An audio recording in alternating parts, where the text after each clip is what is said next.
Bueno, ¿me escuchan bien ahí? Bueno, pasé por el servicio acá recién y le comentaba a la colega que cuando el doctor Persano me invitó a dar esta clase, primero de una clase de sexualidad normal, entre comillas, ¿no? Pero dar los trastornos sexuales en una clase, imagínense cómo simplificar todos los trastornos sexuales que hay. Entonces la idea, le dije, que es dar ideas disparadoras y que ustedes vayan preguntando para que yo entienda qué les interesa o por dónde pueden andar. Porque aparte, como no sé muy bien qué materias dieron, no sé si doy cosas que son sobreentendidas o por ahí doy cosas que ya las saben. Así que me gustaría que en todo caso vayan interrumpiendo. Es un tema que sabemos que mueve mucha controversia. Esto es un tema de debate actual.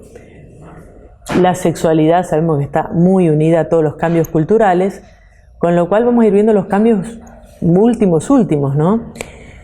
Así que bueno, estamos abiertos a que puedan hablar, y la primera de las cosas que se me ocurrió y que estaba tomando recién examen es diferencia entre sexo y género, ¿no? Como primera cuestión tenemos que lo que nacemos son con los órganos sexuales.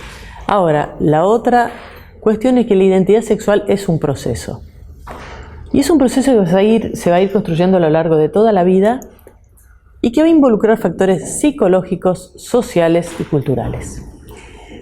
Una de las cosas que voy a trabajar a lo largo de la charla es que hay que escapar de lo que se llaman las categorías binarias, ¿no? Macho, hombre, mujer. Y vamos a ver que hay un espectro muy amplio, en el cual hay un montón de figuras, y que es las nuevas sexualidades de las que se está hablando y que aparecen, ¿sí?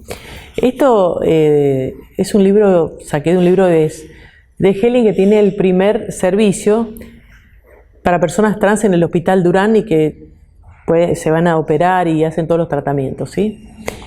Y bueno, el libro que habla de cuerpos equivocados dice eso, ¿no? Como que poder salir de esta simplificación, lo ven así como hombre, mujer, hay muchas más categorías.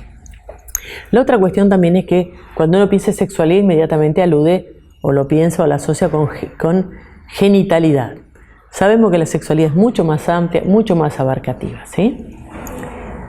Ahora, estas son las preguntitas que también le hice acá en el servicio.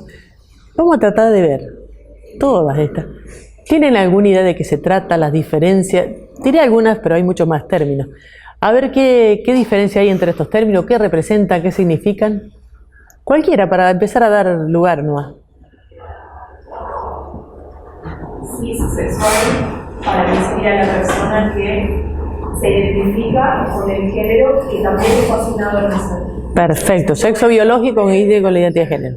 Perfecto, ese es lo normativo.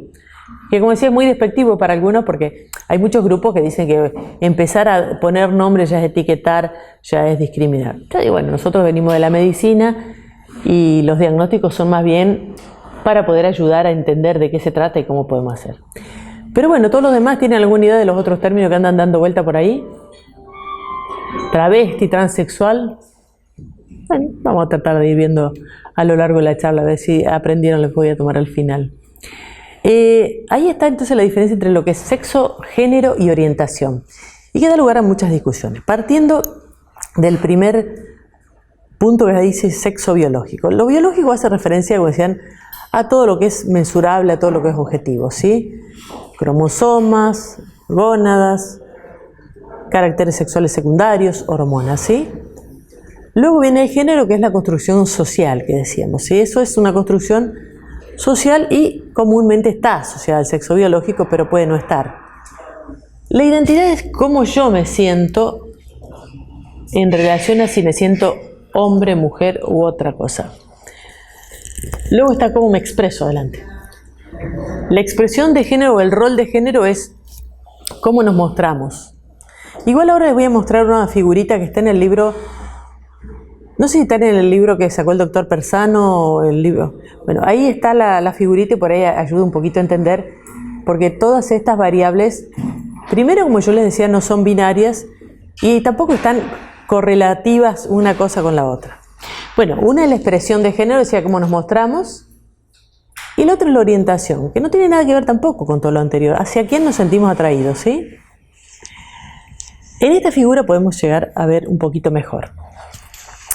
Ahí ven que en la figurita que tiene, en lo que tiene en medio de las piernas sería el sexo biológico, ¿sí? Luego, un poquito más arriba del corazón es la orientación, hacia qué nos sentimos atraídos. Luego está arriba el cerebro la identidad, ¿qué me siento yo? Y luego está en todo el cuerpo lo que es la expresión, ¿sí? Entonces, si partimos de nuevo desde el sexo biológico, que decíamos que está asociado a cromosomas, hormonas, gónadas, tenemos lo que vendría a ser un extremo hembra y otro macho, y en el medio todas las características intermedias, ¿sí? La intersexualidad es cuando hay esas categorías medio que pertenecen a uno y otro sexo, XY o micropene o macroclítoris, hay un montón de cosas que, pero en general nacen así, se operan, es como que la sociedad está más aceptada porque lo entiende como un problema médico, ¿no?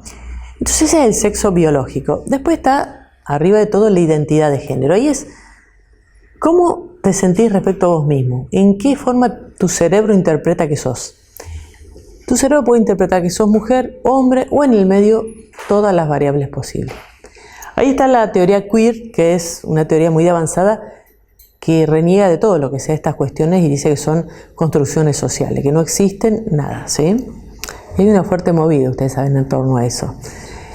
Luego está la expresión de género que es cómo nos mostramos, ¿sí? Cómo hablamos, cómo nos vestimos. Eso es la expresión de género o rol de género. Que también está femenino, masculino y en el medio estas cuestiones ambiguas, andrógina, ¿sí? Por último estaría lo que decíamos la orientación sexual, que tenemos en un extremo lo heterosexual, del otro lado lo homosexual y en el medio bisexual, pansexual, asexual, ¿sí? Nuevamente, estos son extremos y pueden ser muy variables, ¿sí? Y yo decía, lo que sería cissexual, como dijo la compañera, es que vos tenés el sexo biológico hombre, digamos, sexo biológico macho, XY, te identifiques como hombre, te muestres de manera masculina y elijas a una mujer. Eso sería lo que es esperable de la sociedad. Bien, ¿cuál sería el desacuerdo más profundo y que está hoy en todas partes? La transexualidad. La transexualidad es cuando hay una discordancia absoluta entre el sexo biológico y lo que la persona percibe. Son los que se dicen que están en el cuerpo equivocado, tienen disforia de género y muchas veces lo que dicen son los que se operan. En general, los transexuales buscan operarse porque lo viven con una intensa malestar. Lo que no quiere decir es que todos se operen los transexuales. Y acá está la diferencia. Transexual se puede ser antes de operarse, después de operarse o si nunca se operan. Lo que perciben es que hay una discordancia absoluta entre lo que ellos se sienten y lo que les asignaron como cuerpo, ¿sí? Esto a partir de la ley de identidad sexual, ustedes saben que, bueno, primero el DSM lo sacó como, el DSM saben que es el diagnóstico estadístico de trastornos mentales, que si bien es americano se rige casi el mundo por el DSM, ¿sí? Entonces determina bastante qué es patológico y qué no es patológico. Y así como hace 40 años se dijo que la homosexualidad no era patológica y se incluyó dentro de, digamos, las cuestiones normales, la transexualidad hace algunos años dejó de ser patología y solo, y acá está la salvedad, solo se llama disforia de género. ¿Qué quiere decir? Que si esta transexualidad genera malestar, eso sí es patológico. Pero si no, no habría por qué tratarla. ¿Entienden? ¿Cómo sería si la transexualidad genera molestia, disforia, así? Van a ver ahora cuando yo ponga las psicopatologías, disforia de género es patológico, pero por el malestar que produce. No por el hecho de que yo, si soy mujer biológica, digamos, si soy biológicamente hembra, me siento hombre. O sea, si hay una discordancia, una discrepancia, eso no significa que es psicopatológico. Una vez que hemos construido si uno toma como nueva identidad de género, que sí, digamos, se identifica, si en ese caso se siente igualmente angustiada con ese cambio. Cualquier cosa que genere malestar, angustia, eso sería lo patológico. No que vos te sientas en una, identifiques con el sexo. ¿Previo transicionar o post-transición? Creo, Hay una situación que los pacientes muchas veces plantean, que sí. nos incomoda mucho cuando nosotros transformamos ese malestar y decimos disforia o notamos les incomoda ya que tengan... ¿Pero y por qué consultan, por ejemplo? Por múltiples consultas, trastorno de ansiedad, Ajá. crisis aguda en vía pública, tratamientos farmacológicos, sí o no. ¿Y cómo querrían ser llamadas? Tengo un caso de un paciente actual. Sí, sería bueno si lo charlamos. En un proceso de transformación muy álgido. Sí. Muy álgido. Un chico de 25 años que, bueno, me produce mucha angustia en el proceso. Está en tratamiento, encontró una terapeuta bastante piola. Pero no es fácil como abordar la temática en el contexto de lo que le pasa dentro de un contexto de cierta evolución normal a una sexualidad que él puede elegir porque hay un montón de cuestiones que tienen que ver con que hace síntoma eso. Claro, sí. Lo que se cuestiona y lo que se dice es hace síntoma por la situación en sí o por la cuestión, porque viste que lo mismo se planteaba con la homosexualidad. En sí, si vos la dejás aparentemente que todo el mundo se exprese, no habría problema. Por eso digo que habría que ver, que un poco responde a tu pregunta, si el malestar tiene que ver con que yo me siento diferente en este cuerpo o porque la sociedad me rechaza, no estoy aceptado, etcétera, etcétera. Estas son cosas, como decimos, que están en plena transformación y es muy difícil ver cómo va a terminar todo esto. Pero lo que vos decías es verdad. Hay que cuidar mucho el tema de las palabras que uno usa, porque si vos decís, no lo ponés como disforia, tampoco como transexual, como que directamente no hagas ninguna... No, proceso de transformación. Proceso de transformación. Pero bueno, queda como...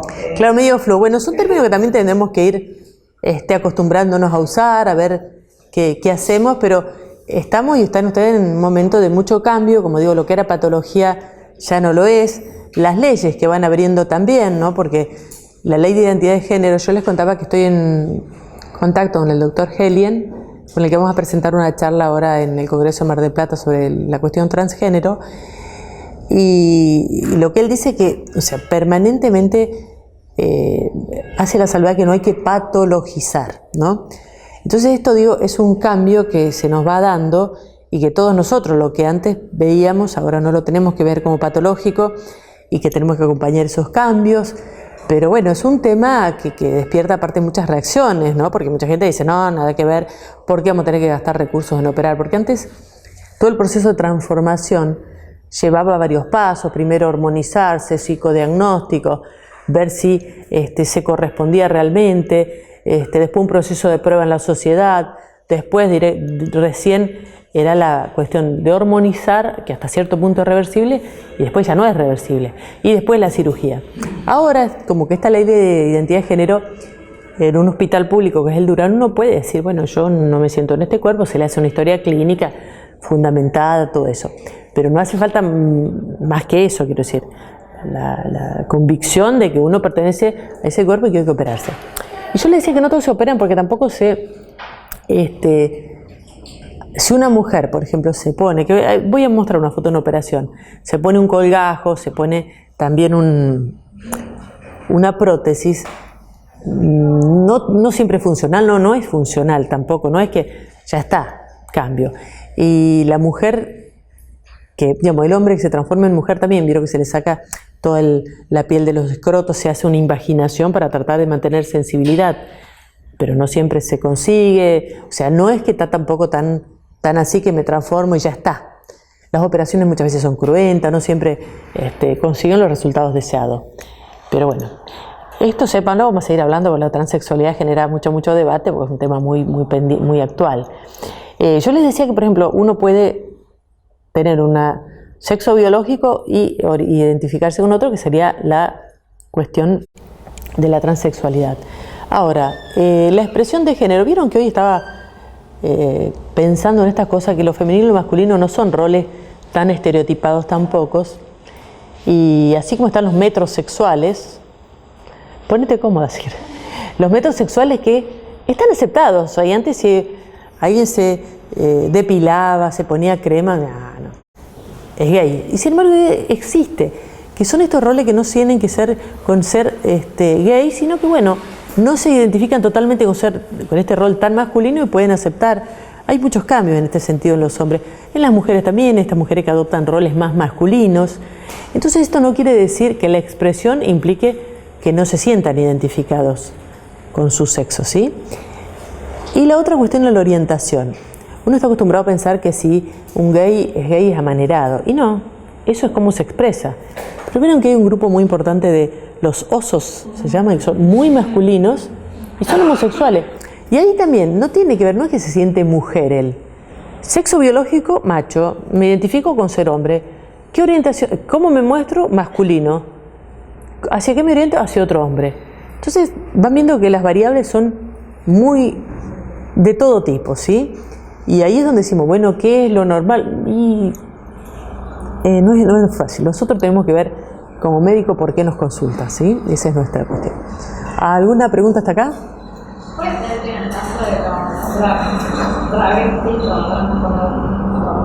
como que la expresión cambia, es como que exageran como una femenina la exageran. Y sí, quieren diferenciarse. Quieren diferenciarse. ¿Es intencional o porque ellos no saben hasta qué? No, yo creo que no saben. Acá vamos a volver a, si quieren, a ver, no, ya vamos a ver. Volvemos a esto. Sí, sexual decíamos que era lo que sí tienen correlación entre sexo biológico y la identificación de género. Transexual, la discrepancia, travesti, ahí está. Cuando uno se muestra con una forma diferente al sexo biológico, que lo que vos decís a veces son exagerados, porque bueno, quieren que se les note que son, si son hombres que son mujeres. ¿Y por qué un hombre se disfraza de mujer, por ejemplo? Puede tener distintos objetivos, a veces trabajan de eso, les divierte, los excita. Creo que está muy de moda los cross. ¿No? Ahí está. Y son personas que se excitan, les gusta, pero fuera de eso llevan una vida normal, no son gay. Y sin embargo les excita vestirse con ropa del sexo opuesto. Eso que también es algo que parecía que antes no se veía, hoy se está viendo mucho más. Pero correspondería más a la cuestión de travestismo, ¿sí? Transgénero es algo que no se identifica con su género, es más o menos equiparable a lo transsexual. Intersexual, ya le dije que son las condiciones más médicas. Y bueno, homosexual es una forma de orientarse que no tiene que ver con los cis, sino con hacia el mismo sexo. Bien, vamos a pasar ahora a la sexualidad en sí. ¿Alguna otra pregunta antes de pasar? ¿Duda a los que recién llegaron? ¿Entendieron todo? Me quedé en cisexual. Cisexual, te lo explicó una compañera. Son los que el sexo biológico corresponde con la identificación de género. Cuando hay correlación, se llama cisexual. Que decían que tiene un nombre despectivo, lo llaman los del colectivo. ¿Cómo? Paqui. Ah. No, pero eso es respecto del cisexual. Los paquis son los normales. Claro, por eso. Los cisexual, sí. Pasa que poner un homosexual que significa como hombre sería cisexual. Sí. O sea, sí, porque no tiene que ver con la orientación, lo cisexual. Lo cis se dice como lo normativo. Son nombres, sí, para decir los normales, cisexual. Pero decía, interesante esta cuestión que desde el otro lado es como despectivo, para aquí, ¿no? Como una cosa. ¿Alguna otra pregunta, chicos? Bueno, vamos a la sexualidad. Bueno, este gráfico que es muy moderno, yo explico que lo hicieron Master y Johnson en 1948, hace 70 años más o menos, pero no ha tenido grandes variaciones, ¿sí? Lo que explica acá es la respuesta sexual en la mujer y en el hombre. Ellos determinan estos 4 periodos que vendría a ser excitación con todos los cambios físicos, los más evidentes en la mujer lubricación y en el hombre la erección, meseta donde todo eso se intensifica para llegar a la cúspide que sería el orgasmo y después bajan en el periodo de resolución, ¿sí? Y acá lo que explica es la diferencia que el hombre dice tiene un periodo refractario que no puede tener un segundo orgasmo si no baja completamente la excitación. Mientras que la mujer puede tener más de un orgasmo. No quiere decir que hagamos ir derribando los mitos que aparecen, ¿no?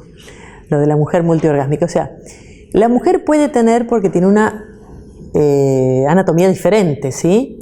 El hombre tiene, digamos, el eyacular, el orgasmo eyacula, tiene que volver a cargar todo el tanque y bueno, eso lleva su tiempo, ¿sí? Pero a este gráfico, después de muchos años, Helen Kaplan le añadió antes el deseo que dice que tiene que estar primero para que todo esto se ponga en marcha, ¿sí? Master y Johnson dijeron que ellos no lo habían considerado porque como aludían a todos los cambios físicos que van ocurriendo, bueno, el orgasmo, después viene, como decía, la eyaculación, la distensión, todo lo que ocurre que ya más o menos lo saben. Y alguien dijo que este gráfico no es lineal, sino circular. Y eso es así porque vamos a ver en la psicopatología, sobre todo, que por ejemplo, si yo tengo un trastorno en la fase final, que es la eyaculación, y muy probablemente empieza a tener problema de la erección. Y la otra cosa que vamos a ver si nos da el tiempo, no creo que les interese, todos los inhibidores de la fosfodiesterasa, el sildenafil, el más comentado, que ¿cómo actúa el sildenafil? A ver ustedes que pasaron por... Estimulando que haya más óxido nítrico. Muy bien, óxido nítrico sintetasa, perfecto. Sí, sí, se descubrió cuando se le daba a los niñitos, a los bebés que estaban todos con erecciones y decía qué les pasó. Se hizo por eso, claro, porque lo que hace es estimular el óxido nítrico sintetasa que transforma en M cíclico, entonces relaja los músculos de los cuerpos cavernosos e ingresa más sangre y se produce la erección si hay estímulo. Tenga presente eso siempre, si hay estímulo, si no, no hay erección. Pero entonces lo que yo digo no actúa sobre el deseo, actúa sobre esa segunda fase que es la excitación. Ahora, secundariamente puede llegar que si hay más excitación, el hombre se siente más confiado, tenga mayor deseo. O sea, fíjense cómo esto le decía que es lineal, porque así como un trastorno en la última fase te puede, digamos, modificar la primera, así también algo que está en la segunda fase te puede mejorar la primera, ¿sí? Pero bueno, este es el gráfico lineal así, que bueno, como le decía, se puede transformar en circular. ¿Alguna pregunta hasta acá? Bueno, creo que... acá vamos a otro mito, en el punto G. ¿Estuvieron en anatomía del punto G o no lo vieron? Creo que si todos se ríen es porque entienden que es una cosa de mucha prensa, mucho mito alrededor del punto G, pero no es esta cosa que intentan vendernos, que pareciera que si lo encontramos todo. Si llegamos a la éxtasis total. En realidad el punto G es como que se descubrió que hay una protuberancia donde hay mayor sensibilidad, pero fíjense que está en la cara anterior y superior de la vagina, o sea, no es accesible ni con la masturbación ni con la penetración. La mujer tendría que tener o la vagina muy corta o los dedos muy largos, y el hombre está en una postura que tendría que tener la mujer encima para llegar a ese punto, con lo cual de entrada es poco accesible, ¿sí? En segundo lugar, no es que, bueno, en algunas mujeres se ve que sí, la estimulación podría llevar a un orgasmo, ¿sí? Pero le quiero decir, en esa búsqueda por ahí se pierden en el camino, y si es parte de un juego, si esto es un disfrute, si ahora, esta cosa que nos vende que parece que hay que encontrar, porque aparte del punto G, cada uno lo tiene en algún lugar, digamos, cada uno tiene un punto sensible que habrá que descubrir cuál es, ¿sí? En el hombre dice que está situado en la próstata y es lo que daría lugar a al placer de la penetración, ¿no? Que hay otro mito más. Muchos hombres se han defendido durante muchos años de la penetración porque piensan que es equivalente, sinónimo, que me transformo en gay, ¿sí? Y esto hoy se sabe y está mucho más abierto, no. Se puede estimular porque son zonas sensibles como otras partes del cuerpo. Son mitos que se van derribando, algunos todavía se resisten, pero bueno, esto está. Y otro de los mitos, bueno, la industria del consumo vende, ¿no? Y todas las películas triple X están llenas de mentiras, ¿no? O sea, están llenas de mentiras. Y entonces si hay gente que se cree y mira eso, se va a frustrar mucho, primero porque los hombres, si miran siempre la cuestión del tamaño, los inhibe, porque piensan que tienen que tener como son actores porno, están para eso, están elegidos en función de eso. La otra cuestión que los hombres se persiguen mucho o creen en las películas es la erección, sostener la erección. Por eso hay millones de sildenafil que se venden, porque están tan jugados en la erección, la potencia, que bueno, es parte de los mitos, lo mismo que la eyaculación, ¿no? La eyaculación, la cantidad de esperma, ustedes estudiaron anatomía, fisiología, ¿cuánto es? ¿Cuánto? Cantidad de esperma. Sí, cantidad de esperma. 2 o 3 centímetros cúbicos, una cucharadita de té sobra para conducir. Sin embargo, pareciera que en las películas uno ve, digamos, esta cosa de manguera, baldes. Es parte del mito, pero digo porque genera a veces muchas frustraciones, porque en los hombres, ¿qué es lo que más está de manifiesto como trastornos sexuales? La ansiedad de performance, la querer ser y hacer cosas que no llegan. Entonces, es lo que más problemas trae. Por eso digo, desmistificar muchas cosas de esas es importante, porque si no se quedan con que, bueno, el tamaño no llega, la erección no llega, la eyaculación es poca, todas esas cosas que tienen como... Y lo último, que también las mujeres y hombres, lo del orgasmo sincronizado que muestran las películas, que parece llegar justo al mismo tiempo y explotamos, ¿no? Eso es muy difícil que se pueda dar. En general lo que se suele dar es, si la mujer, vuelvo a decir, tiene la capacidad de tener un segundo orgasmo, esto es que el hombre pueda, digamos, esperar que la mujer tenga y después terminar otra vez juntos, pero es muy difícil sincronizar, y lo que uno como sexólogo, digamos, va haciendo es que cada persona tiene que descubrir cómo funciona, y en otra pareja también. No hay tantas cosas que estén así, que a las mujeres les gusta esto, a los hombres les gusta esto. Sí hay, pero después es muy variable y eso tiene que ir descubriendo en cada persona. Alguna diferencia entre los géneros hay, ¿sí? Las mujeres son más lentas en la respuesta, los hombres son más rápidos, ¿sí? Esto lo sabemos, y hay 2 teorías. Una que estaría ligado a las cuestiones anatómicas, ¿no?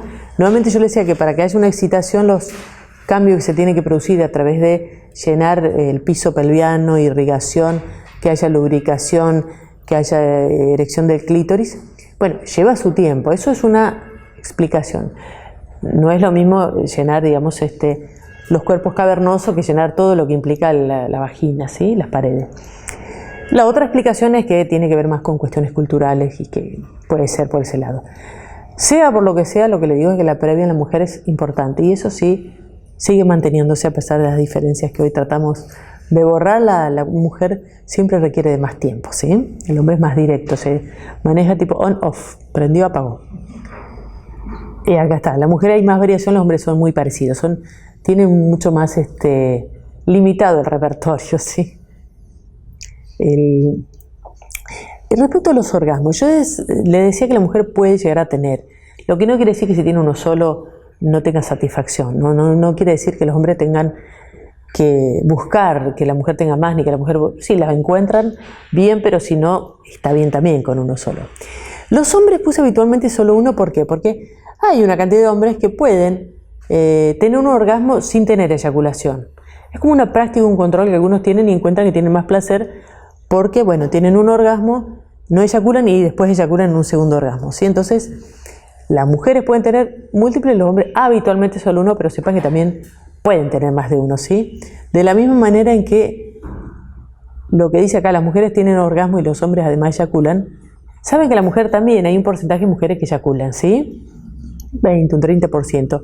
La cantidad es variable, lo que pasa es que muchas veces o pasa desapercibido o se confunden y creen que es orina. Pero hay mujeres que tienen la capacidad de eyaculación, es un líquido transparente que sale de las glándulas parauretrales. Sepan lo que existe, tampoco significa mayor placer ni nada, pero si aparece no se asusten. Y bueno, ahí está de nuevo lo que decía, las mujeres en general no tienen ese periodo refractario y son fácilmente estimulables, y los hombres sí lo presentan. ¿Alguna duda hasta acá? Consulta todo esto sobre mujeres cis. ¿Cuáles son como cómo es la sexualidad de las mujeres? La vamos a ir descubriendo, eso. Todavía estamos en ciernes. Estamos tratando de ver, yo te estoy mostrando, como decís, la sexualidad de estas mujeres y hombres y después la patología. ¿Cómo se va a vivir? Eso ya es otro capítulo que todavía los veré, no sé, en otro año, y todo esto está en plena transformación. Sí, sí. Bueno, el DSM, que es nuestro diagnóstico estadístico de trastornos mentales, yo le decía que va cambiando con el tiempo, y así como antes la homosexualidad era patológica y ahora no lo es, la transexualidad era patológica y ahora no lo es. Y hay otros trastornos que también han ido cambiando. Bueno, el DSM en todo lo que sea sexual lo divide en 3 grandes grupos. Las disfunciones sexuales, que es nuestro gran capítulo y nuestro motivo de consulta más frecuente, lo que llenan nuestros consultorios. La disforia de género, que es lo que decíamos que es cómo se considera la transexualidad cuando genera malestar. Si no genera malestar, no es patológico, solamente por eso disforia de género. Y el último capítulo, trastornos parafílicos. Fíjense que hay también un cambio, ¿por qué? Porque antes son las perversiones sexuales, se llamaban, que eran patológicas, ¿sí? Hoy trastornos parafílicos se considera solamente patológico. ¿Qué serían eso? Bueno, el exhibicionismo, el voyeurismo, el bestialismo, todas esas variables que se consideran patológicas. Y por ahí se dice que solamente es patológica cuando es sin el consentimiento del otro, cuando es el caso de niños, o con la cuestión que, porque sadomasoquismo también, si hace daño al otro y no consiente es patológico. Pero es una variable que se fue abriendo, porque antes sadismo y masoquismo eran también patológicos. Ahora se considera que si hay personas adultas, las que haya, en una habitación, porque digo esta cosa de no mostrarse si el otro no quiere ver, y de común acuerdo no es patológico. Como término amplio consideran así. Porque si no siempre nos estamos diciendo, pero ¿qué es lo normal? ¿Qué es lo patológico? Es muy variable y va variable día a día, ¿sí? Bueno, entonces vamos a empezar con el primero de las disfunciones sexuales. Los trastornos parafílicos en general, cuando son trastornos, como yo les decía, que involucran o menores o alguien que no está de acuerdo, no son en general motivo de consulta en nuestros consultorios. No es que nadie dice, ay, me gustan tener sexo con los chicos y lo quiero cambiar. En general son los que mandan los jueces a tratamiento y son forzados los tratamientos, ¿no? Eso no es algo que... Y la disforia de género dijimos que si no genera malestar, no es considerado. Así que el gran capítulo sería las disfunciones que tienen, bueno, algunos datos. Es muy común, es más frecuente en la mujer. ¿Quiénes son de severidad media? Yo los casos que he visto así, por ejemplo, de vaginismo, que las mujeres que no pueden tener directamente penetración por contracción de los músculos, o algún hombre que no pueda, es más raro, digamos, siempre es muy variable de intensidad media y de duración variable también, ¿sí? Lo que no quiere decir que no los tratemos porque no estén sufriendo por eso, ¿sí? Lo que es más frecuente en la mujer, la falta de deseo, el no tengo ganas, y el que no puede terminar, dificultad para alcanzar el orgasmo. Mientras que en el hombre, como decía, está más ligado a la cuestión de performance, disfunción eréctil y eyaculación precoz. Fíjense que también ahí va variando, porque antes en la mujer el trastorno se llama deseo sexual hipoactivo, que antes, como le decíamos, es medio peyorativo. ¿Cómo se le decía a la mujer que no tenían ganas? Frígida. Y es medio como que... Y al hombre que no tenía erección, ¿cómo se le dice? También es despectivo. Entonces dice disfunción eréctil. Son formas de llamar para que esto tenga otra connotación. Bueno, se incrementa con la edad y por supuesto en la población psiquiátrica son mayores. Si uno tiene depresión, ansiedad, esquizofrenia, es como que seguramente algo de esto seguramente estará afectado, ¿sí? ¿Qué se considera eyaculación precoz? Ahora vamos. Porque ahí también se presta discusión. ¿Cuándo es? ¿Es cuestión de tiempo? ¿Es cuestión de cuántas penetraciones hay hasta que el hombre eyacule? ¿Es hasta que la mujer no logre? Uno podría embarcarse en mil definiciones y lo que suele marcar es que se precipite que el hombre no lo puede controlar, que es antes que él quisiera. Por eso el hombre, cuando tiene eyaculación precoz, no es que lo disfruta, que es suerte, sino que se le anticipa y no lo vive placenteramente. Eso es lo que quizás tenga que tener en cuenta. Porque si no, por tiempo, sí se ha dicho 30 segundos, 1 minuto, tantas penetraciones, hay muchas definiciones. Lo que quizás se les queda es que se le anticipa al hombre y no lo puede controlar. ¿A quién no le ha pasado? ¿No? ¿Quién no dijo la primera vez que me pasa? O con la falta de erección, la primera vez que... ¿Quién no ha mentido? ¿Y quién de las mujeres no ha creído eso? Bueno, ahí tienen las diferentes fases y yo les mostraba la curvita esa que tenían de Master y Johnson. El deseo puede estar disminuido o falta. La fase de excitación, en la mujer falta lubricación y el hombre no tiene erección. Y en la fase orgásmica puede haber retraso, inhibición del orgasmo y eyaculación precoz o retrasada. La retrasada también, a veces es considerada como una cuestión de virilidad o machismo, pero muchas veces trae problemas porque, por ejemplo, otra clase que yo suelo dar es la disfunción sexual causada por psicofármacos. La mayoría producen retraso en la eyaculación y es un verdadero problema porque bueno, todo lo que se usan a pasto, que son fluoxetina, sertralina, paroxetina, generan este tipo de problemas, ¿sí? Entonces hay que tener en cuenta, y es otro capítulo. Bueno, acá están en cifras, fíjense que las consultas por género, eyaculación precoz 13-16, disfunción eréctil 10-12, deseo sexual hipoactivo 6 al 10% y anorgasmia 6 a 8%. En las mujeres el no tengo ganas, es verdad, no tengo ganas y no tengo ganas. La mujer está influenciada por muchos factores sociales, culturales y esto influye bastante, ¿sí? Dificultad en la lubricación, que sería el trastorno de la excitación, anorgasmia y dispareunia, que es el dolor con las relaciones sexuales. Vamos al capítulo de disfunción eréctil. Descartando causa orgánica. En general hay que descartar, hay fenómenos que producen disfunción eréctil que tienen que ver con problemas en la circulación, neuropatía diabética. Hay muchas causas, pero en general uno lo ve, está asociado a otros problemas, ¿sí? Yo en general, como psiquiatra o sexóloga, si alguien me consulta, primero hay que descartar organicidad, que en general el urólogo hace algunas pruebas. El perfil de tiroideo, el perfil de hormonal también, hay que ver la testosterona, si está todo bien, ¿sí? El eje de todas las hormonas. Pero descartado eso, los tratamientos son, bueno, acá vienen los consejos. O sea, yo voy a dar pautas generales, por supuesto, cada persona que consulta es particular y hay que trabajar con él. Lo que le decimos, bueno, no hay que retarlo a tu pene, no va a funcionar porque lo retes ni porque te enojes, y lo que se aconseja y se trabaja en la terapia es que puedas salir del rol de espectador. ¿Por qué? ¿Qué pasa? Si el hombre una vez no funcionó porque ese día se le cruzó que, no sé, ganaba a River y se puso mal, pongamos por caso, no viene al caso, pero bueno, se puso mal y ese día no funcionó, por algo que no tenía que ver ni con la relación ni con nada, a la vez siguiente va a ir con mucho miedo, entonces se va a empezar a mirar él mismo, va a anticipar el no voy a funcionar, se empieza a mirar y ahí se distrae y ahí pierde y se le cae todo, ¿sí? Pero lo que uno trabaja en la terapia es salir del rol de espectador, concentrarse en la relación, concentrarse en lo que la otra persona siente, con lo que le pasa, con lo que le gusta, y dejar de mirarse al mismo, porque ahí es donde se le cae todo, ¿no? Y como sabemos, esto va como retroalimentando. Si una vez no funcionó, la segunda vez no funcionó, la tercera ya se siente, bueno. Y usted mira, bueno, ¿por qué no le dan el sildenafil que está tan de moda? Bueno, se usa, yo no es que soy partidario de usarla, lo que pasa es que si uno da el sildenafil de entrada, ¿qué hace? Convalidar el síntoma. Es reforzarle y no funcionar y tener que tomar una pastilla.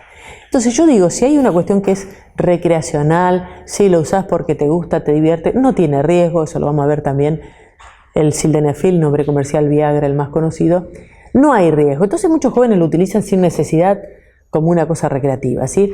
Pero ¿qué le pasa si una persona tuvo dificultad y empieza a tomar Viagra? Primero que si es por ansiedad puede que no le sirva tampoco el Viagra, porque no depende, si hay estimulación pero hay ansiedad puede que no le funcione. Segundo, que va a estar depositando toda la seguridad en el sildenafil. Y después, ¿cómo hacemos para que no tome? Si no lo toma se va a sentir que no va a funcionar, ¿sí? Entonces yo incorporo, puede utilizarlo, pero siempre dentro de un marco y de un contexto, ¿sí? Porque además, como le digo, si yo le doy y no doy nada que acompañe, podemos estar quemando un recurso terapéutico y luego muchas veces cuando vienen a la consulta ya es porque probaron de todo y no les funcionó tan bien, ¿sí? Pero digo, el sildenafil sí estimula indirectamente, produce más seguridad, pero no es una píldora mágica, ¿sí? Tareas sexuales. Bueno, acá las voy a nombrar. Las tareas sexuales son un montón de técnicas que se utilizan tanto en mujeres como en hombres, fíjense, para distintas disfunciones. Pero el tema es lograr un encuentro, reforzar la intimidad, bueno, hay un montón. No las vamos a describir, solo las voy pasando. Y en cada uno también es muy particular, porque fíjense que yo uso lencería, lubricante, juguete. Eso si una persona siente que por ahí, no sé, no hay deseo, ¿cómo hacer para motivar el deseo en la mujer? Porque ahí está, en la mujer la gran espera que se daba de la píldora femenina, que se esperaba la rosada, no funcionó. Vieron que así como en el hombre vino el sildenafil, se esperaba que la mujer llegara a la píldora, a la flibanserina, no tuvo ninguna respuesta y se dejó de usar. En la mujer también se puede usar el sildenafil, porque como incrementa la circulación, va a producir una respuesta, pero no es tan marcada como en el hombre, ¿sí? Pero en el hombre, entonces yo le decía, si a una mujer le podemos empezar a ver cómo estimularse, cómo sentirse ya más seductora, usar lencería. Pero hay mujeres que dicen, sí, lo uso y no pasa nada, o por ahí a alguien le podemos proponer así usar juguetes. No, es algo que está muy en contra de sus principios. Entonces hay que ser muy cuidadoso, muy respetuoso y en cada uno ver qué le puede ir funcionando, ¿sí? Estas son técnicas más específicas. Después, si quieren, las podemos ir viendo. Sacar turno. Esto es sacar turno receptor-dador, ¿por qué? Porque en esto de las dificultades sexuales muchas veces es porque está tan preocupado por la otra persona que no se puede dar placer él mismo. O al revés, está tan preocupado en darse placer que se olvida de la otra persona. Entonces hay un juego que se hace en la pareja, que es uno da y el otro recibe y el otro no hace nada más que recibir. Y se van sacando turnos, ¿sí? Estas son técnicas que se utilizan en sexualidad. Estimulación genital y coito sin exigencia. Esto también cuando hay disfunción, se hace toda una estimulación previa, todo alrededor, sin tocar los genitales, y eso es lo último. Y al final, como sin exigencia quiere decir que no tiene que haber coito o que no tiene que haber erección. O sea, esto es un juego previo porque si acá, por ejemplo, hablamos de la disfunción eréctil, el hombre está totalmente compenetrado y su única preocupación es la erección, bueno, sacarlo de ese lugar y empezar a plantearle todo un juego previo, toda una cuestión por fuera de eso, ¿sí? Para ahí arranca una técnica que se utiliza en la eyaculación precoz y que es para que la persona pueda tener un control. Se estimula, bueno, eso lo vamos a ir viendo. Son técnicas que se utilizan para distintas disfunciones sexuales, ¿sí? Los ejercicios de Kegel hace mucho tiempo se usan, que son para fomentar ¿qué? Muy bien, perfecto. ¿Y eso genera? ¿Cómo? Cuando hay pérdida de orina. Ajá. Tal cual. Muy bien, en la disfunción uretral.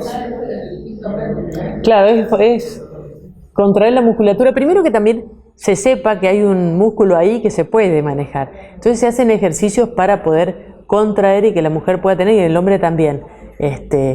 Para la disfunción sexual o para, veamos, favorecer y fomentar, ¿sí? Viagra natural. ¿Quién no pasó por el kiosco y encontró todas estas cosas? Maca peruana, One Hit, son todas las que andan de One Hit. Famosos. Casi todos actúan de la misma manera, que son favoreciendo la circulación digamos, a los cuerpos cavernosos. Uno no los usa, sí, sepan que existen, sepan que están, funciona, algunos funcionan digamos, hay mucho temor a lo que es el uso del sildenafil.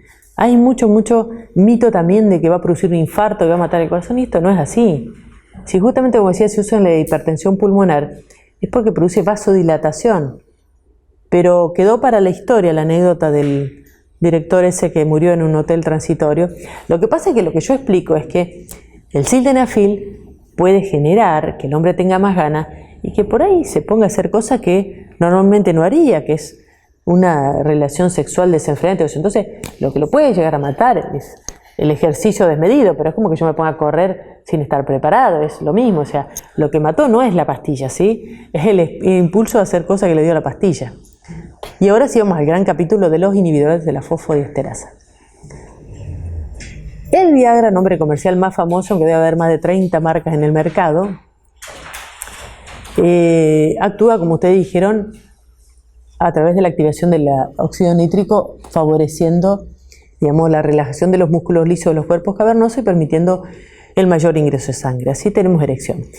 En general se utiliza la píldora de 50 miligramos, pero algunos necesitan menos y algunos necesitan más. Eso se va ajustando y como se vendió tanto, apareció esta otra versión mejorada. ¿Conocen Tadalafilo? Ah, ¿cómo están enterados? Yo vengo a dar clase y están todos enterados acá. La novedad les vengo a dar ya, todos están todos enterados. ¿Por qué surgió el Tadalafilo? Porque primero el sildenafil tiene una medida muy corta, 2 horas y ya medio que se está yendo, ¿sí? Y la otra cosa, como tiene interferencia con las comidas, con el alcohol, a los hombres se le creaba la gran problema de que en qué momento lo tomo. Si lo tomo antes, puede que pase el efecto y por ahí cuando vamos a pasar al bife ya se fue el efecto. La otra, si la invito a una cena, todo, con el estómago lleno tarda mucho más en absorberse. Entonces surgió el tadalafilo, que se llama la píldora del fin de semana, porque se la puede tomar y dura 36 horas, entonces si la tomamos, no sé, sábado a la mañana hasta el domingo a la noche estamos cubiertos, ¿sí? Nuevamente, si no pasa nada, no pasa nada. Lo que puse ahí al final, porque el tadalafilo en 5 miligramos lo están utilizando mucho como toma diaria para los que tienen problemas prostáticos, para los que tienen algún problema en la circulación, y mejora mucho porque prepara mucho mejor el endotelio. Yo, por ejemplo, lo di en un paciente que tiene problemas y él toma todos los días y a partir de ahí, cuando toma el de 20 miligramos es como que es mucho más importante el cambio, ¿sí? Pero bueno, el tadalafilo está también, está vendiéndose mucho, tanto como el sildenafil. ¿Actúa igual que el sildenafil? Sí, actúa de la misma manera, pero es más selectivo, por lo cual tiene menos efectos colaterales también. Que los efectos colaterales vamos a ver que no son tantos, rubicundez en la cara, algunos tienen dolor de cabeza, algunos han tenido peristalsis, pero es porque hay vasodilatación. Mira, es una posibilidad muy remota, casi no se describe, es una posibilidad. ¿Sí? En ese caso hay que ir urgente, pero por ejemplo creo que es más frecuente con los psicofármacos que uno utiliza que con, digamos, el sildenafil. Pero no se describe casi nunca. El vardenafil no se conoce tanto, lo que tendría como efecto es que tenía acción más rápida, y hay una forma sublingual, pero no acá. Eso sería como, bueno, ahí sí sería flash, 15-30 minutos, pero bueno. El que más se está utilizando tadalafilo, porque como le digo, tiene menos efectos colaterales, y algún paciente me dijo, tiene un solo problema. Digo, ¿cuál es? Está uno que toma, me dice el precio, parece que es muy caro. Pero bueno, es uno por fin de semana, no es tanto. Bueno, ahí está la vida media en horas, sildenafil, vardenafil y tadalafilo. Y estos son los efectos colaterales, ¿sí? Del tadalafilo, que es parecido al sildenafil. Pero son muy bajo porcentaje, y como dice acá abajo, el 6,3% de los pacientes abandonaron por efectos adversos, y por cada evento adverso abandona menos del 1%. Sabemos que en esto el hombre prefiere pagar un precio pero no dejarlo, ¿no? Pero en general es bien tolerado. Los hombres no tienen molestia, y si tienen son básicamente dolor de cabeza, rubicundez. Pero ahí está, la rubicundez es importante, ¿por qué? Porque los hombres se persiguen, porque saben que la mujer puede percatarse, y a veces lo toman escondida, no dicen que lo toman, ¿sí? Entonces si la mujer ve que el hombre se pone muy colorado, ya empieza a sospechar, tomo algo, usted me quiere llevar a un lado. Bueno, estos son los otros elementos que tenemos cuando la pastilla no funciona.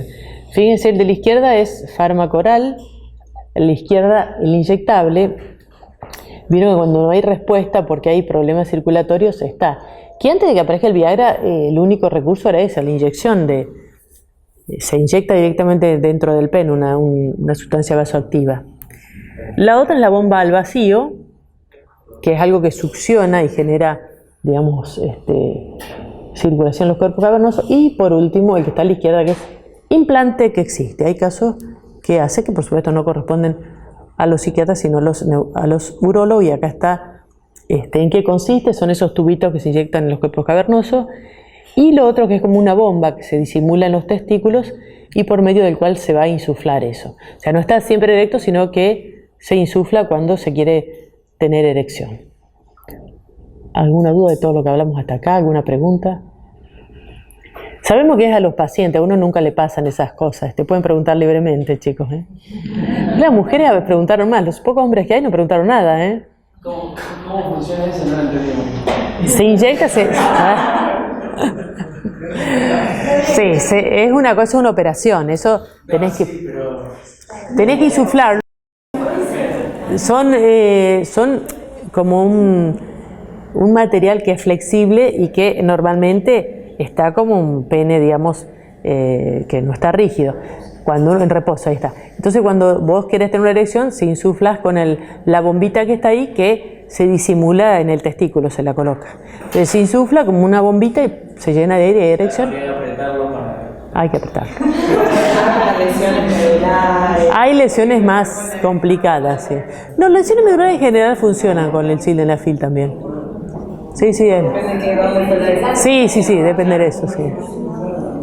¿Alguna otra pregunta? Nadie va a pensar que el compañero va a hacer uso de la prótesis, es solamente para... ¿Esto es la mayoría para mujeres que cambian de sexo a hombres o hombres? Y podría ser, sí, también es una de las posibilidades que se utiliza, sí. Pero hay que hacer primero, en ese caso hay que hacer un colgajo de piel primero, porque tenemos que insertarlo en alguna parte, si no, ¿dónde lo ponemos? Pero ustedes están haciendo preguntas muy avanzadas y yo todavía estoy en el primero inferior con estas cosas. Sí, pero la prótesis esta también se utiliza. Bueno, eyaculación precoz. ¿A quién no le ha pasado y dice que es la primera vez y que...? Pero bueno. Y en esto yo instruyo también mucho a las mujeres, porque a veces las mujeres lo vivencian, y mujeres colegas estoy hablando, como que es un abandono, como que el hombre es egoísta y él solo se preocupó por él. No, le digo, lo está sufriendo, no es algo que le pareció. Pero muchas veces hay mucho desconocimiento de la eyaculación precoz. Y el hombre justamente cuando mejor quiere estar, tiene más posibilidades. Entonces, hombres, no se persigan tanto, hagan tranquilo y si no funciona, hagan otra cosa. Pero si no, los hombres quieren huir desesperados, no saben qué hacer, se sienten muy mal. En la población general es una tasa importante. Y en sexología casi la tercera parte de eyaculación precoz. Y está asociada a otras disfunciones sexuales que la más común es, como yo le decía, la disfunción eréctil. ¿Por qué? Porque si yo tuve eyaculación precoz ya me voy con miedo y el miedo es mal consejero para lo que es la erección. En general el factor orgánico es muy bajo. Muchas veces la ansiedad de performance es la que produce eyaculación precoz. Ya no hay pruebas complementarias, ¿sí? Tratamientos, ¿qué hacemos? Bueno, hay muchas terapias, muchas técnicas, los ejercicios de Kegel, la relajación, técnica de retracción testicular, en pareja focalización sensorial, técnica de parada arranque, que yo le decía que es para lograr mayor control, que es estimular y que cuando está a punto de tener la eyaculación pueda parar, se comprime la base de los testículos también en la otra técnica. Ese es el apretón, de aclimatación al coito. Y las posturas también, las que son mejores cuando no tiene eyaculación precoz, que la mujer esté arriba o ambos de pie. También hay tratamiento farmacológico, que justamente se descubrió indirectamente por medio de un antidepresivo que no funcionó como tal, pero dapoxetina. Porque todos los antidepresivos producen disfunción. Entonces se aprovechó que no tiene efecto antidepresivo para eso. Bueno, acá nuevamente, si es muy severa, se da fármaco y junto a terapia. Nuevamente, no vamos a dar la pastilla y ya está, sino simplemente cómo la vamos a acompañar, ¿sí? Y ahí también se usan los IRS. Los IRS son la serie de antidepresivos y que como efecto colateral producen retraso en la eyaculación. Acá se suelen utilizar, ya sea a demanda o en forma continuada. Quiere decir, la vez que van a tener relación sexual y funciona, o tomarlo siempre. Y la que es específicamente para la eyaculación precoz es dapoxetina. Prolongal, tiene distintos nombres. No, el nombre, la que tienen ahí al costado es una que combina las dos cosas, sildenafil con dapoxetina. El combo, ¿qué más podemos pedir? Pero, bueno, y acá lo que yo les decía también, si se puede utilizar el sildenafil para la eyaculación precoz, a ver, ¿cómo actuaría? Acá dice, acá la explicación, no mejoran la eyaculación precoz, pero aumentan el periodo refractario y al aumentar la confianza, la percepción del control eyaculatorio y también incrementa la satisfacción sexual general. Pero como le digo, si todo se resolviera con las pastillas no tendría que existir la sexología, pues ya se resolvería. Esto cuando hay cuestiones de ansiedad y todo eso, muchas veces no resulta. A veces funciona, pero siempre que yo la doy es como para probar, como que vamos a ir viendo, ¿sí? Porque si no, vuelvo a decir, es fijar el síntoma, es decir, tenés una enfermedad, tenés un tratamiento que es la medicación. La idea es ir resolviéndolo en el transcurso del tratamiento. Y ahí está el combo que aparecía en la cajita. Sildenafil con paroxetina, y terapia sexual, o ahí está con dapoxetina, son para los pacientes que fallaron otros tratamientos. Y después están los tratamientos tópicos que usan mucho los los que hacen espectáculos sexuales para que no, digamos, sobrevenga la eyaculación. Son de cuidado, muchas veces si se usan pueden producir anestesia en la mujer también. Yo no los aconsejo, sepan que existen, y los preservativos retrasantes, ¿sí? ¿Alguna pregunta de orden general? Para los pacientes, por supuesto. ¿Alguna duda? Bueno, sepan que la eyaculación precoz es muy común y que lo que uno trata es de sacarlo al hombre también de esta cuestión de espectador y que no esté pendiente, que pueda darse cuenta quién es la persona que tiene al lado, porque si no, ahí vamos a pasar después. Si no, yo decía, está tan pendiente de cómo funciona que en el camino se pierde que tiene una persona al lado, no es poca cosa, ¿sí? Pero muchas veces pasa, está tan pendiente de él que se olvida. ¿Alguna pregunta? Sí. ¿Y el preservativo retardante? ¿Qué tiene? Tiene anestésicos. En bajas dosis, vieron que está prilidocaína, lidocaína. Lo que pasa es que también disminuyen el placer, o sea, pueden producir, porque lo que se postula es que hay una hipersensibilidad que genera, vemos una eyaculación inmediata. Entonces al anestesiar es como que está más aislado, pero no es algo que uno recomiende. Y yo les decía que casi no hay cuestiones orgánicas que producen la eyaculación precoz. Hay unas pocas ligadas a uretritis, prostatitis, inflamatorias, pero en general la eyaculación precoz está muy ligada a lo psicológico, ¿sí? Como les decía, hay que instrumentar una terapia, acompañar al paciente, porque si no, tomar la pastilla después se va a quedar pegado a la pastilla. Bueno, vamos a pasar al gran capítulo de disforia de género, que como decíamos, es un desacuerdo entre la transexualidad o disforia de género, que acá la pone como sinónimo, pero luego vamos a ver que solamente es patológica cuando es disfórica, ¿sí? Es un desacuerdo profundo entre el sexo biológico y el sexo psicológico, entre el que se nace y la persona lo que siente como propio, ¿sí? Nuevamente, no implica orientación sexual. No quiere decir que si yo quiero soy mujer biológicamente y quiero ser hombre, después me tiene que gustar las mujeres, puede que me gusten los hombres. Eso también está. Tampoco no es sinónimo a travesti. Y hace muy poquitito se ha quitado la transexualidad como trastorno psicopatológico y queda como disforia. Es trastorno solo cuando genera distrés. Bueno, vamos por la identidad de género. La ley de identidad de género del 2012 lo que promueve en grandes rasgos es que uno tiene derecho a solicitar intervenciones quirúrgicas y o tratamientos hormonales para adecuar su cuerpo a su identidad de género autopercibida. Y no se requiere autorización judicial. Es como yo les decía, es ir a hacer una historia clínica donde se demuestre que uno realmente está convencido de que es un sexo diferente al sexo biológico. Y puede pedirlo, que no quiere decir que sea fácil, ni sea rápido, ni sea funcional. Y la otra cuestión que... Sí. Hoy las intervenciones quirúrgicas se hacen en el Irán. El único hospital autorizado para hacer, no sé de otro, por ahí sí, sé que fue el primero y hace muchos años. A partir de esta ley se puede hacer estas operaciones que antes estaban prohibidas, la gente se iba a operar a Chile, a otros lugares, ¿sí? Pero no sé de otros. ¿De qué cirugía se hace? Sí. Con respecto a la ley, ¿qué pasa en el contexto de los menores? Bueno, todo un tema.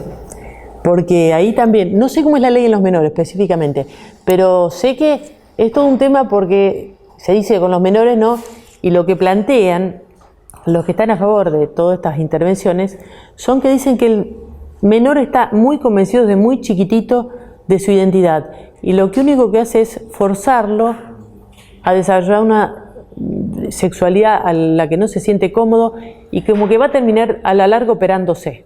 Yo planteé que de entrada hay que hormonizarlos y definirlos, digamos, hacia lo que se siente identificado. Es un tema, como decía, que genera debate, controversia.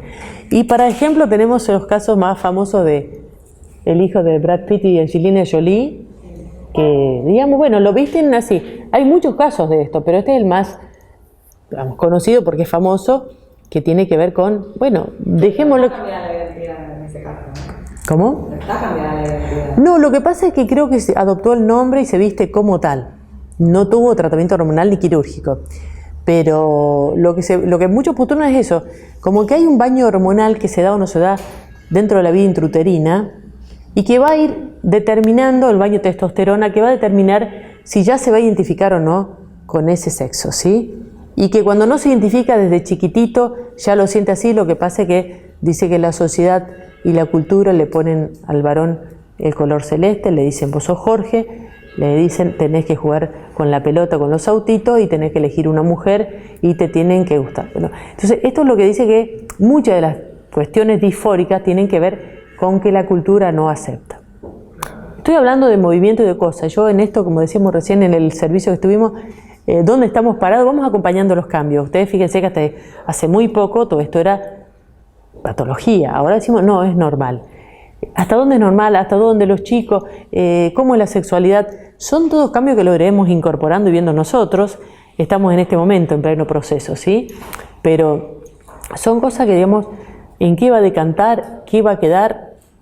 No lo sabemos, lo iremos viendo, ¿sí? Pero con los chicos se plantea eso. Ellos dicen que hay que darles la libertad de que elijan cómo quieren llamarse y cómo quieren vestirse. El caso más resonante es ese, pero hay muchos otros casos también.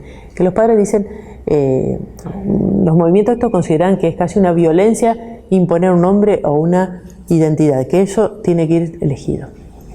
Pero uno diría como psiquiatra, ¿no hay que darle también algo que vaya marcando? Para algunos esto es violento, para otros no. Por eso esto es muy abierto. El concepto de identidad original que tenemos. Claro, ese exactamente, venimos marcados por ese. Identifica original. Claro. Si no, no serías nada. Claro, no serías nada. Exactamente. Lo que ella dice es verdad. Nosotros siempre estudiamos que uno se va armando en función de cómo lo arman. Que si no hay algún deseo puesto en uno de cómo querer ser, ¿qué serías? Como que en eso va... Mi hijo quiere, no sé, quiero que mi hijo se case, que sea médico. Son deseos puestos. Que el chico después va a ir eligiendo lo que quiere ser, va a ir eligiendo y uno le va a dar libertad como padre que elige. Pero si no hay ningún deseo, como que también no se construye nada. Eso, exactamente. Por eso digo que está en un terreno medio que vamos viendo qué se va haciendo, qué es normal, qué es patológico, hasta dónde podemos ayudar y hasta dónde... Es muy discutido todo eso, ¿sí? Es tan discutido que este año el Congreso de Psiquiatría Nacional que se hace en Mar del Plata se va a abordar como temática la cuestión de género. Fíjense que está despertando muchísimo ruido todo lo que implica. Bueno, acá están las cirugías. Esto lo tomé el doctor Zapetti, que el doctor Zapetti es uno de los primeros sexólogos, gran maestro, ahora está un poco retirado, pero es muy generoso y esto es lo que nos dio cuando nos dio la clase en el posgrado que yo hice. Las cirugías son así. Las mujeres solicitan reducción de mamas, extirpación de útero, implante de pene, también tratamiento con testosterona para desarrollar una voz grave. Y los varones lo que solicitan es castración y en su lugar la neovagina, ¿no? Se le arma un conducto que con la invaginación de los cuerpos cavernosos del escroto se le invagine para tener sensibilidad. Si es funcional o no, no siempre. Y tratamiento con hormona femenina. Y acá tienen la foto, ahí está una de las operaciones, que es gentileza del doctor Zapetti, en esta mujer que se transformó en hombre, o podemos poner biológicamente hembra para transformar en hombre, se practicó una anexohisterectomía y se hizo un colgajo pediculado, que es lo que vos decías, si uno tiene prótesis tiene que tener dónde ponerla, porque no tienen esto. Y ahí se colocan la prótesis también testiculares siliconadas, que no tienen otra función más que estética, pero que están, ¿sí? Y en el pecho se hizo la mastectomía y la lipoescultura pectoral. Esto sería. ¿No tienen otra función más que estética? O sea, no tiene erección, no tiene función. Y si le pones una prótesis y la insuflas, puede tener erección. ¿La sensibilidad? Y es medio difícil, es un colgajo que sacaste. El colgajo, digamos, de De piel, y se saca de alguna parte. De alguna parte del cuerpo. ¿Tiene que ver, digamos, el clítoris, por ejemplo, o la vagina? No. ¿Queda igual? Y sí, se cierra, la vagina se cierra. ¿Se cierra? Sí, se hace un cerramiento. Yo no estoy tan al tanto de la cirugía, eso tendría que informarme, porque como digo, hasta hace muy poco no se podía operar acá y ahora empezaron a operarse. Pero un día voy a hacer un pasaje por ahí para dedicarle más tiempo. Por ejemplo, la menstruación, o sea, digamos... Anexohisterectomía, sacás todo. Sacaste todo. Dejás la uretra y todo lo demás.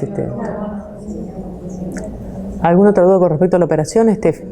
Uno mira y dice, bueno, Creo que este es el caso, me parece, que les contaba que hay un médico traumatólogo en el hospital de la provincia, digámoslo así, pero él cuenta todo y nos vino a dar la clase, que él se recibió en la Facultad de Medicina como Gabriela, pero en la transición él siempre dice que se sintió hombre y sintió hombre. Entonces empezó a hacer todo el proceso de hormonización, todo el proceso de operaciones y bueno, nos vino a dar, creo que él era, me parece.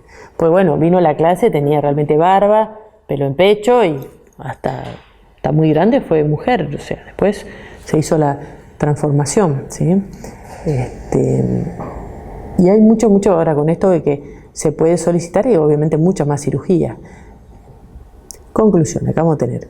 La disforia de género a partir de la ley de identidad es una consulta cada vez más frecuente en nuestra práctica. Por ahí, como vos decís, no consultan por eso, consultan por otra cosa. Pero bueno, ¿cómo manejamos eso? Ahí está lo que está surgiendo como gran...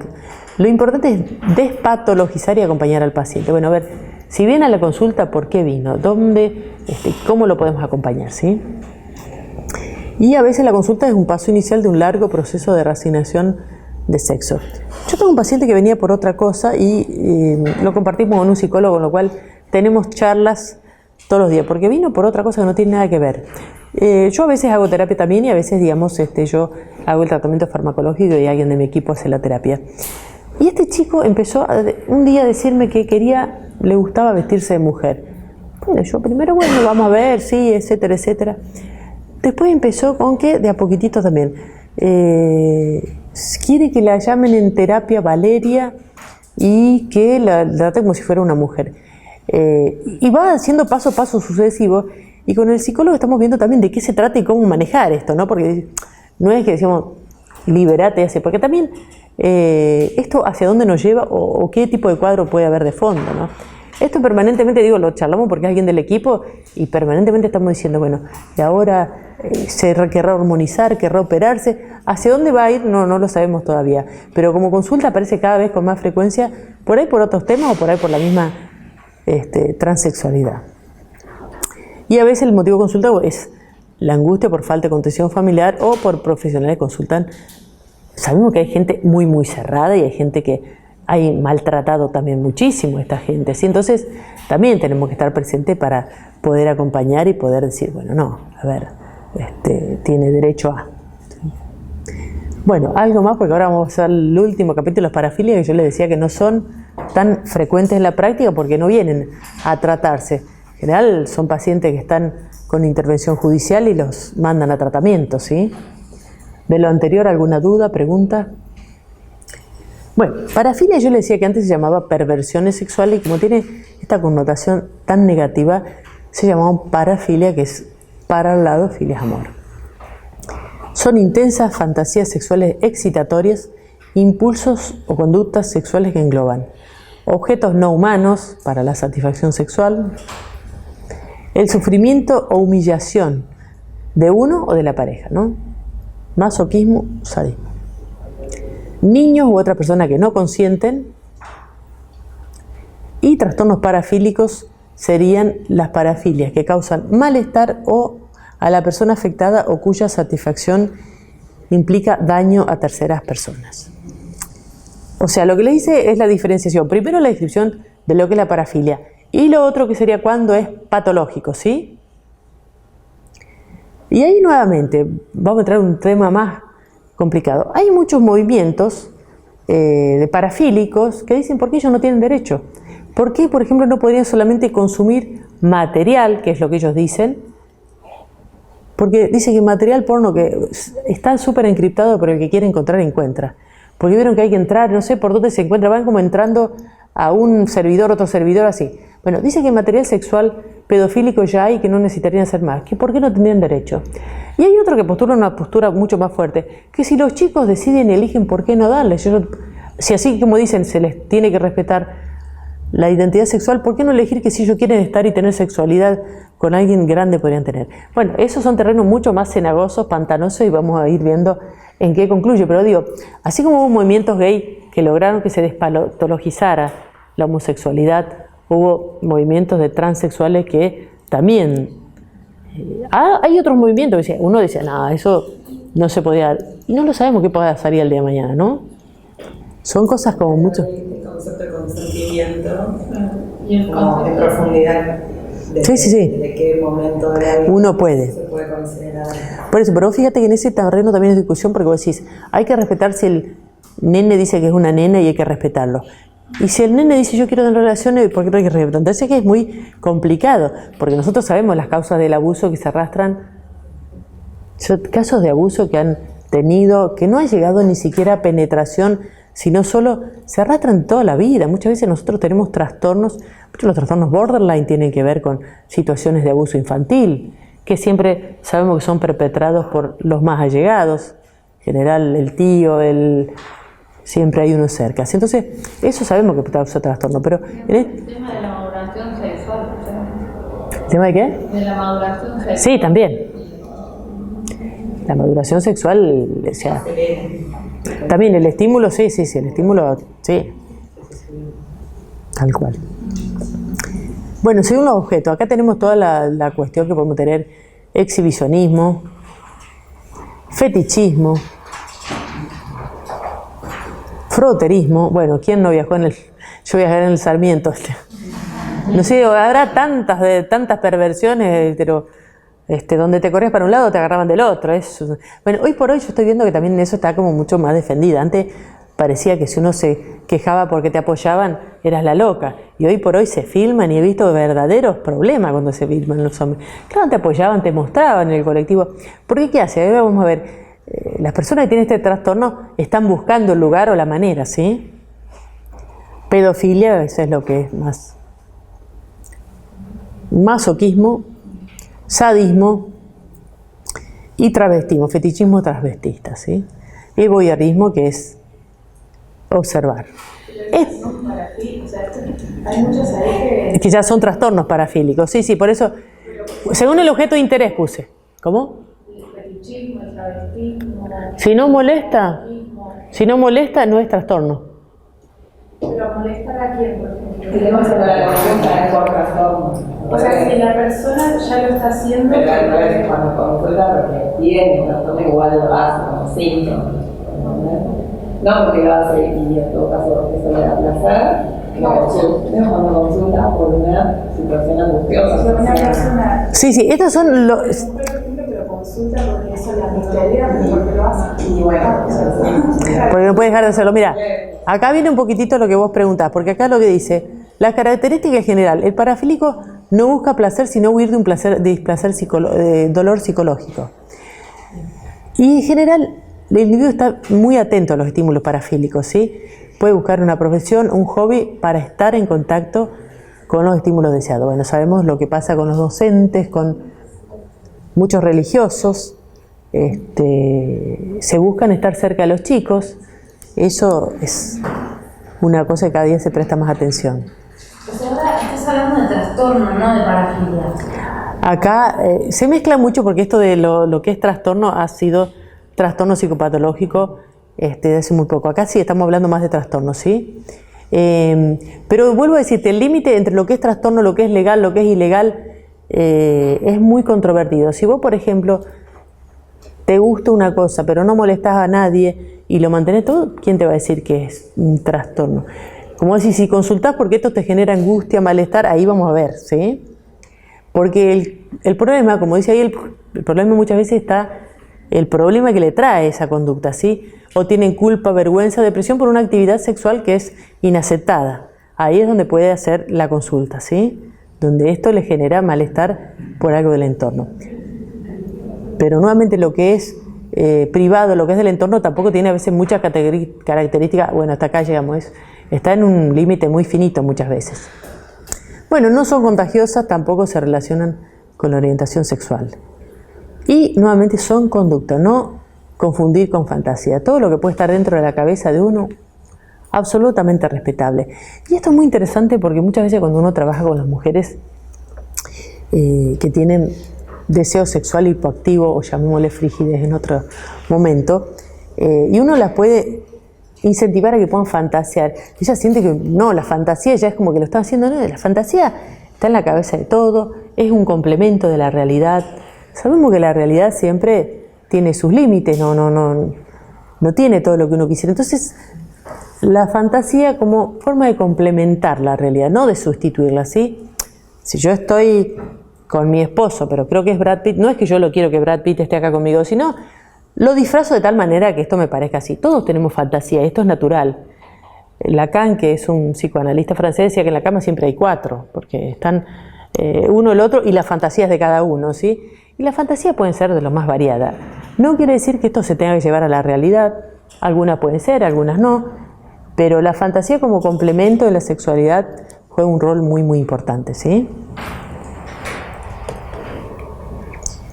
En general, en los parafílicos hay altos índices de disfunción sexual. Y los puntos cruciales son estos: la persona no elige y no se controla por voluntad, el castigo no evita su repetición, y el tratamiento, yo les voy a dar, como digo, no es algo que uno trabaje porque no vienen a la consulta, ¿sí? Farmacoterapia antiandrógeno son las hormonas, bueno, que esto ya que está lo vamos a dar a los hombres que usan antitestosterona para que no se les caiga el pelo. ¿Cómo se llama lo que se usa? Lo que se usa en loción o toman para minoxidil, sépanlo que produce muchas veces problemas de disfunción sexual, falta de deseo, ¿sí? Aunque se usen en forma tópica también puede producir, ni hablar si usan en forma, digamos, oral. Pero bueno, esto para fines de intenso deseo se pueden utilizar, ¿sí? También los HIRS, que sabemos que bajan el deseo, y lo que hacen es calmar el impulso sexual y disminuir los estados afectivos negativos que pueden preceder al comportamiento compulsivo. La psicoterapia conductual es bien tipo la naranja mecánica. Bueno, el método de la saciedad, que es reducir la excitación a estímulos inapropiados, en la que el paciente se masturba primero hasta el orgasmo, imaginando estímulo apropiado, y luego se masturba mientras fantasea con imágenes parafílicas. Les nombro, existen, emparejamiento, bueno, son cosas que están, no las he tratado, no las utilizo, ¿sí? Pero estos son tratamientos que los pacientes vienen a consultar por esto y eligen esos tratamientos.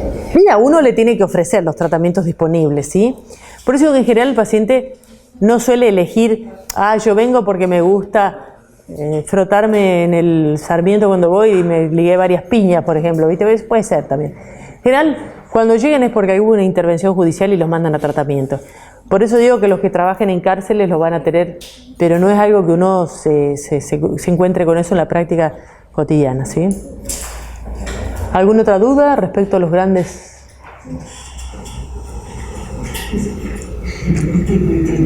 Bueno, hicimos un repaso general entonces diferenciando lo que fue sexo biológico, identidad de género, y cuando hay discordancia se dará lugar a la transexualidad, que solamente si produce malestar es algo patológico, si no, no se considera patológico. Que con la ley de identidad de género uno puede solicitar cambiar, se llama reasignación de sexo la operación, y puede pedir que el registro civil le cambie, sin operarse también, o sea, no es necesario operarse para pedir el cambio de sexo, digamos, en el registro civil.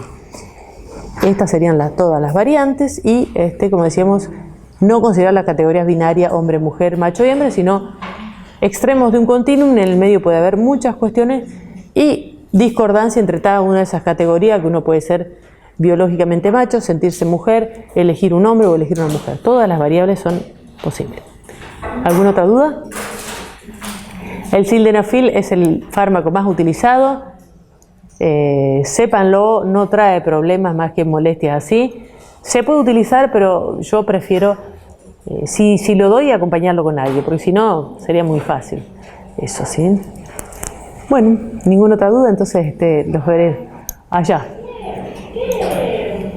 ¿Cómo es la sexualidad, digamos, de las personas que son transgénero, pero que conservan sus genitales? Bueno, es lo que decía, voy a decir cuando se operan. Claro, depende de la identidad, del género, a eso no quiero. O sea, sí, claro, tiene que ver con la orientación. En general, digamos, o sea, si yo soy hombre biológicamente, pero me siento mujer, tendré placer a ser penetrada. Aunque, digamos, no tenga la neovagina, muchas veces pasa por la fantasía o por el acto en sí, no por tener la sensibilidad. Si yo soy mujer biológicamente, pero me transformo en hombre, tendré, digamos, por ahí placer en ver penetrar yo. Por eso se hace ese colgajo, se hace otro. O se utilizan, digamos, juguetes, prótesis, lo que sea. Por ahí el placer no está como uno lo tiene incorporado al ser cisexual, sino que se buscan otras variantes, ¿sí? Otras variantes de placer que muchas veces pasa por, digamos, lo que uno ve, por lo que uno ve en la otra persona también, ¿sí? Pero esto es un campo nuevo, eso lo vamos a ir descubriendo con el tiempo, eso es algo que vamos a ir viéndolo. ¿Alguna otra duda? Bien. Bueno, mucha suerte a todos, gracias por estar, ¿eh? Hasta luego.